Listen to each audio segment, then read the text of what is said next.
আবা রোজার মাস যদি ৫-১০টা টাকা দিতেন একটু ভালো মন্দ ইফতার খাইতাম।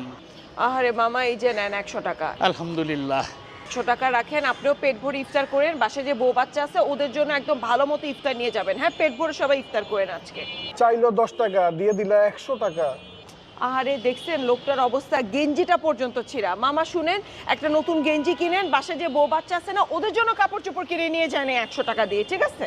টেহা দিলেন 100, এটাতে বালামন্দ খাইতে হইব, বালাফু শাকও কিনমু, বাহি যে টেহা বাজবো এটাতে সুলতানের একটা ডালা লয়ে মনে। ভাই আপনার কিছু লাগলে কোন? ও সুলতান এখন ইফতারের ডালাও পাওয়া যেতেছে। আমরা টেহা লইন 100 টাকা দিয়ে দুনিয়াটা কিনাল বার কইতেছে, পাগলা মহিলা কোন না। সুলতান এখন ইফতারের জন্য ডালাও বের করছে। এখন যে দেখে আসতে হবে সুলতান যে ডালাতে কি কি আছে, চলেন দেখে আসি। আমি আজকে সুলতান চলে আসছি তাদের ইফতার ডালাটা নিতে। আমার সামনে হচ্ছে তাদের প্রিমিয়াম ইফতার ডালা। এখানে হচ্ছে মোট 11 আইটেমস আছে। কি কি আছে একটু দেখাই। শুরুতেই হচ্ছে কাচ্চি বিরিয়ানি।